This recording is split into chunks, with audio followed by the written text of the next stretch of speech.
नमस्कार दोस्तों, आपको पता होना चाहिए कि असम के अंदर जो हिल रीजन है जिसको कर्बी एंगलोंग रीजन जो प्लेट्यू आप सुनते होंगे अक्सर, तो वहां पर बहुत लंबे समय से इंसर्जेंसी चलती आ रही थी। कई सारे आपको ऐसे ग्रुप्स देखने को मिलते थे, कई बार हमला किया जाता था, लेकिन इन सारी चीजों को सुलझाने के लिए सेंट्रल गवर्नमेंट हिस्टोरिक एग्रीमेंट किया गया है इन सभी ग्रुप्स के साथ। यहां पर आप देख सकते हो, Shah says Modi government committed to ensuring Assam territorial integrity, central government signs Karbi peace accord. तो इसके बारे में हम डिटेल से समझेंगे कि ये पूरा मामला है क्या, और यहाँ पर ये जो एग्रीमेंट है उसमें कौन कौन सी इंपॉर्टेंट चीजें हैं, उन साइलेंट फीचर्स को समझने की कोशिश करेंगे। चलिए आगे बढ़। चलिए यहाँ पर सबसे पहले हम देखते हैं कि एग्जैक्टली हुआ क्या है। देखिए यहाँ पर बताया जा रहा है कि एक प्रकार का ट्रिपटाइट एग्रीमेंट है, मतलब कि तीन पार्टीज शामिल हैं। अब तीन पार्टीज कौन सी हैं? एक तो हो गया आपका union government, government of India, Bharat सरकार। दूसरा जो राज्य सरकार है, असम गवर्नमेंट। और इसके अलावा जो फैक्शंस हैं, जो ग्रुप्स हैं, 6 ऐसे ग्रुप्स हैं इसके अंदर जिन्होंने मिलकर ये पूरा अकॉर्ड को साइन किया है। अब यहाँ पर आप देख सकते हो, जब ये साइन किया जा रहा था तो जो होम मिनिस्टर है अमित शाह, इसके अलावा जो होम सेक्रेटरी हो गए, चीफ मिनिस्टर हो गए, ये सभी इसके अंदर शामिल थे। लेकिन थोड़ा सा मैं आपको इसका ज्योग्राफी बताना चाहता हूं ताकि जो चीजें हैं आपको क्लियर हो जाएं। जैसा कि आप देख सकते हो, यह आपका असम राज्य, और असम के साथ आपको पता ही है बाकी के जितने नॉर्थ ईस्टर्न स्टेट्स हैं वो भी आपको इसकी बाउंड्री शेयर करते हैं। तो असम के अंदर अगर आप ईस्टर्न वाला साइड देखोगे, ये वाला कर्बी एंगलोंग ये वाला हो गया, इसके अलावा दीमा हसाओ हो गया, तो ये जितने भी आप देख रहे हो ना, ये हिल रीजन माने जाते हैं। यहाँ पर 1950-60 के बाद से एक अलग राज्य की मांग उठ रही थी। इनफैक्ट आपको याद होगा, ये जो मेघालय राज्य बना था, ये बना था 1972 में। तो जब ये स्टेट बन रहा था मेघालय, तो यहाँ पर ये जो हिल रीजन मैंने आपको बताया, ये वाले, इनको ऑप्शन दिया गया कि आप असम के अंदर रह सकते हो या फिर आप मेघालय में जा सकते हो। तो यहाँ पर जो लोग हैं उनका कहना था कि नहीं ठीक है, हम असम के अंदर रहेंगे, लेकिन हमें यहाँ पर एक अलग राज्य चाहिए। देखो यहाँ पर ये डिसाइड किया गया, उस समय कांग्रेस पार्टी सेंट्रल गवर्नमेंट में थी, उन्होंने यहाँ पर एक आर्टिकल में कुछ अमेंडमेंट किया था, वो था आपका आर्टिकल 244(1).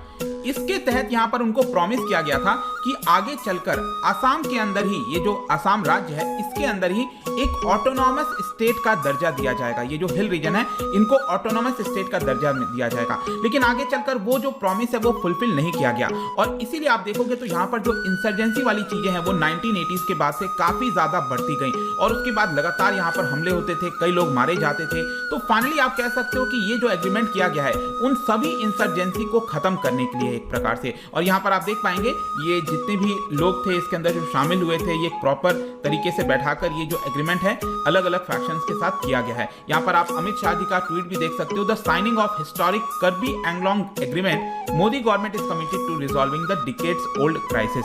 तो बेसिकली यहाँ पर जो 6 ग्रुप की मैंने बात किया ना, जो फैक्शंस ग्रुप थे जो यहाँ पर इसके इंसर्जेंसी के अंदर शामिल थे, वो 6 ग्रुप के नाम आप चाहो तो ये पूरा पढ़ सकते हो। बाकी अगर मैं आपको बताऊं तो मेन जो ये अकॉर्ड है, इसका मेन मतलब ये हुआ कि ये जितने भी आर्म्ड ग्रुप्स हैं वो वायलेंस का रास्ता छोड़ देंगे, वो सरेंडर कर देंगे, अपने जितने वेपन्स हैं, उनके जो भी ऑर्गेनाइजेशंस हैं उनको डिसबैंड कर दिया जाएगा with in 1 month of signing this agreement. तो अगले 1 महीने के अंदर ये जितनी भी चीजें हैं उसको खत्म कर दी जाएंगी। ये मेन बात है इस पूरे अकॉर्ड का।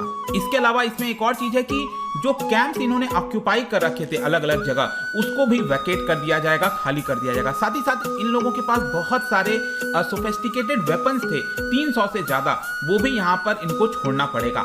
इसके अलावा और बहुत सारे एग्रीमेंट है, क्योंकि आपके मन में क्वेश्चन आना चाहिए ना कि ये जो लोग यहाँ पर सरेंडर कर रहे हैं तो इनको कुछ ना कुछ फायदा दिया गया होगा सरकार के द्वारा, कुछ प्रॉमिस किया गया होगा, तभी इनके द्वारा सरेंडर किया गया है। तो वो कौन कौन सी चीजें हैं वो मैं अब आपको बताता हूँ।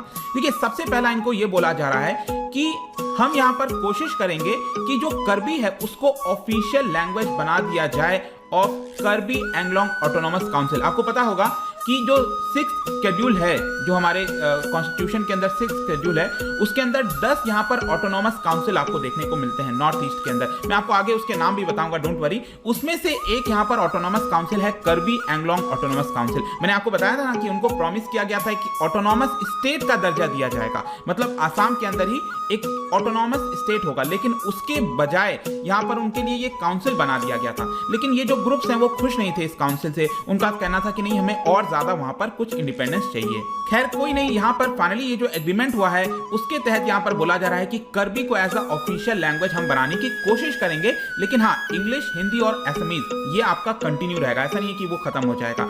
इसके अलावा यहाँ पर भारत सरकार अपनी तरफ से 500 करोड़ रुपए, मतलब अगले 5 साल तक हर साल यहाँ पर 100 करोड़ रुपए, तो टोटल मिलाकर 500 करोड़ रुपए जो करबी एंग्लोंग ऑटोनोमस काउंसिल है उनके डेवलपमेंट के लिए खर्च करेगी। और असम सरकार अपनी तरफ से भी 500 करोड़ रुपए उनके कुछ डेवलपमेंट प्रोजेक्ट्स के तौर पर यहाँ पर स्पेशल पैकेज लेकर आएगी और वो खर्च किया जाएगा। इसके अलावा यहाँ पर बोला जा रहा है कि जो आर्मी है, पैरामिलिट्री फोर्सेस हैं अलग अलग, जो सीआरपीएफ और सुनते होंगे आप, राइट, पुलिस हो गई, ये सब लोग एक स्पेशल ड्राइव ऑर्गेनाइज करेंगे ताकि जो यूथ है करबी का, वहां पर जो यूथ रहता है उसको रिक्रूटमेंट किया जा सके, उसको यहां पर लाया जा सके और एक प्रकार से आप एम्प्लॉयमेंट या फिर जो भी कह लो वो शामिल किया जाएगा यहाँ पर आर्मी, पैरामिलिट्री और पुलिस के द्वारा।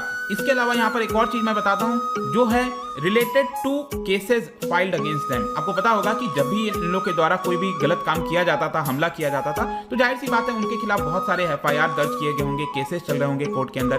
तो यहाँ पर ये बोला गया है सबसे पहले कि जो नॉन हीनियस क्राइम है, उस तरह का जो नेचर का क्राइम है, वो सारे केसेस यहाँ पर विड्रॉ कर लिए जाएंगे। मतलब वो केस तो चलेगा ही नहीं, वो पूरी तरह से खत्म हो जाएगा। जहां तक हीनियस केसेस का मामला है, मतलब कि बहुत ही ज्यादा गलत चीजें की गई हैं कुछ लोगों के द्वारा और उनके खिलाफ केस चल रहा है, तो वो केस टू केस बेसिस पर देखा जाएगा। मतलब वो लोग डिसाइड करेंगे कि क्या इसको पूरी तरह से खत्म कर सकते हैं या फिर केस चला जाएगा, कितना केस चलेगा, वो केस टू केस बेसिस पर यहाँ पर ये लोग डिसाइड करेंगे। तो ये एक आपका एक इंपॉर्टेंट चीज हो गया। दूसरा यहाँ पर बताया गया है कि जो असम सरकार है वो फाइनेंशियल कंपनसेशन देगी हर एक परिवार को जहां पर उनका कोई भी पर्सन इस पूरे एजिटेशन के अंदर मारा गया है, क्योंकि ये लोग एजिटेशन कर रहे थे कि हमें एक अलग राज्य का दर्जा चाहिए। तो उस समय यहाँ पर काफी लोग मारे गए होंगे अलग अलग फैमिली से, तो उनके जो next of kin of persons हैं उनको 5 लाख रुपए यहाँ पर सरकार प्रोवाइड करेगी। इसके अलावा ये जितने भी फोर्सेज हैं, कैडर ऑफ आर्म्ड फोर्सेज, उनको एनकरेज किया जाएगा कि यहाँ पर अलग अलग प्रकार की जो एम्प्लॉयमेंट जनरेशन एक्टिविटीज हैं वो सरकार लेकर आए, सरकार के जो बेनिफिट्स हैं वो वहां तक उन तक पहुंचाए जाएंगे। और इसके अलावा एक और इंपॉर्टेंट चीज मैं बताता हूं, दैट इज इंस्टीट्यूशनल, एक प्रॉपर इंस्टीट्यूशनल मैकेनिज्म बनाया जाएगा जिसके तहत समय समय पर जो सरकार है और साथ ही साथ जो करबी एंग्लोंग ऑटोनॉमस काउंसिल है उन दोनों के बीच में प्रॉपर कोऑर्डिनेशन हो सके, मतलब कि उनकी सुनवाई हो। ये लोग जो कह रहे हैं कि हमारे यहाँ पर ये नहीं है, सड़क नहीं है या फिर कोई भी प्रॉब्लम है, तो उसको लेकर एक प्रॉपर कोऑर्डिनेशन हो, इसके लिए एक इंस्टीट्यूशन बनाया जाएगा ताकि सारी चीजें यहाँ पर रिजॉल्व की जा सके। चाहे कोई लॉ बनाना हो, फाइनेंस से रिलेटेड कोई ट्रांजैक्शन होना हो, रेवेन्यू हो गया, तो ये सारी चीजों को सुलझाने के लिए एक प्रॉपर इंस्टीट्यूशन होना चाहिए, राइट, वो भी यहाँ पर बनाया जाएगा। जहां तक करबी इंसर्जेंसी की बात है, लगभग मैंने आपको सब कुछ बता ही दिया था कि 1980 से काफी ज्यादा वायलेंस देखने को मिला था, अबडक्शन किया जाता था, टैक्सेशन सिस्टम इन लोगों के द्वारा, इन ग्रुप्स के द्वारा लगाया जाता था और इनका जो मेन डिमांड था वो यही था कि हमें एक अलग राज्य चाहिए। और इसको देखते हुए सरकार ने यहाँ पर जो करबी एंग्लोंग ऑटोनॉमस काउंसिल है उसको बना दिया था। ये आप देख सकते हो टोटल 10 आपको देखने को मिलेंगे। ये करबी एंग्लोंग वाला, ये मैंने आपको दिखाया था ना मैप में स्टार्टिंग में, और जो 10 नाम है ये आप देख सकते हो, मेघालय में, मिजोरम में, त्रिपुरा, आसाम, इन 4 राज्यों के अंदर 10 ऑटोनॉमस काउंसिल देखने को मिलते हैं जिसमें ये करबी एंग्लोंग ऑटोनॉमस काउंसिल भी शामिल है। इसके अलावा आपको याद होना चाहिए एक और चीज कि इसी साल फरवरी के महीने में यहाँ पर ये जो इंसर्जेंट ग्रुप्स हैं उनमें से 1000 से ज्यादा मिलिटेंट्स ने सरेंडर कर दिया था। ये 5 आउटफिट से बिलोंग करते थे और इन्होंने 338 आर्म्स, 58 AK जो राइफल्स हो गया, 11 M16 गन हो गए, इस तरह की कई सारी चीजें यहाँ पर उनके द्वारा सरेंडर की गई थी। तो ये पूरा मामला है दोस्तों।